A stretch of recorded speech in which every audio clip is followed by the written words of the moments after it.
O exercício número 2 da nossa listinha, ele diz o seguinte.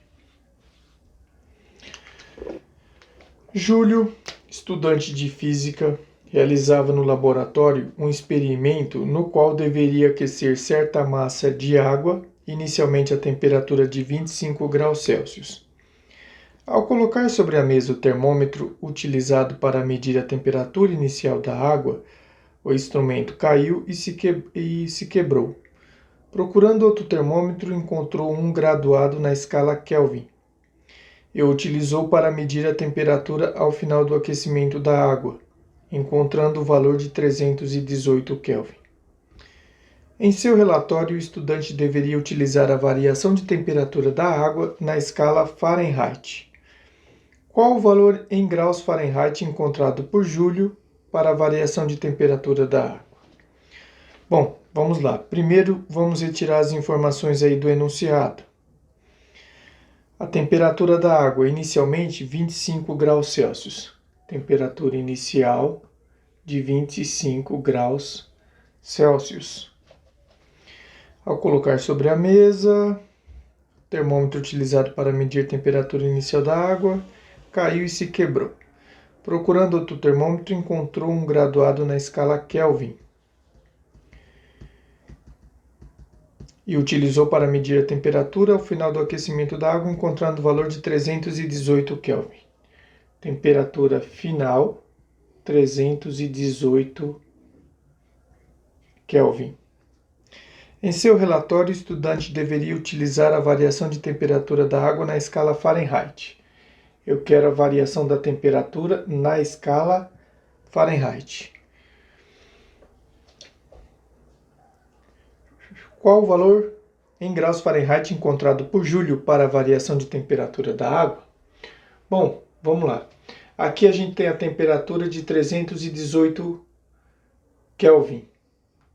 Aqui eu tenho a temperatura inicial de 25 graus Celsius. Então, olha só, ou eu deixo as duas temperaturas, ou eu converto os 25 graus Celsius em Kelvin, ou eu converto os 318 Kelvin em Celsius. Tenho que deixar na mesma unidade aí de medida. Então, olha só, vou converter a temperatura inicial de 25 graus Celsius para Kelvin. Formulazinha para a conversão de Celsius para Kelvin, ó, K igual a C mais 273. Então, K vai ser igual a C, 25 mais 273. Então, K vai ser igual a 25 mais 273, 298. 298 Kelvin. Tá aí.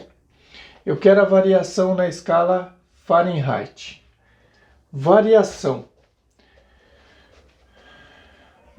na escala Fahrenheit sobre 9 vai ser igual a variação, eu tenho a temperatura ali em Kelvin, variação em Kelvin sobre 5. Só que eu ainda não tenho o valor da variação na escala Kelvin. Quando a gente pensa em variação, estando as duas temperaturas em Kelvin, variação vai ser igual a temperatura de temperatura final menos a temperatura inicial, na mesma escala. Então, a variação em Kelvin vai ser igual a temperatura final em Kelvin, 318, menos a temperatura inicial também em Kelvin. Temperatura inicial 25 graus Celsius, convertido para Kelvin, 298. Então, a variação na escala Kelvin vai ser igual a... ali vai dar 20, né? 20 Kelvin. Está aqui o valor em Kelvin, eu preciso converter para Fahrenheit. Então, em Fahrenheit, ó, variação na escala Fahrenheit sobre 9 vai ser igual a 20 sobre 5. Multiplicando isso aqui em cruz, ó, vai ficar 5 ΔF igual a 9 vezes 20, 180. Então, a variação na escala Fahrenheit vai ser igual a 180 O 5 que estava multiplicando, ele vai passar dividindo. Então, a variação na escala Fahrenheit vai ser igual a 36. 180 dividido por 5, 36 graus Fahrenheit. Essa vai ser a temperatura, a variação de temperatura da água aí, que foi o que o exercício pediu para a gente, na escala Fahrenheit. Está resolvido aí o nosso exercício número 2.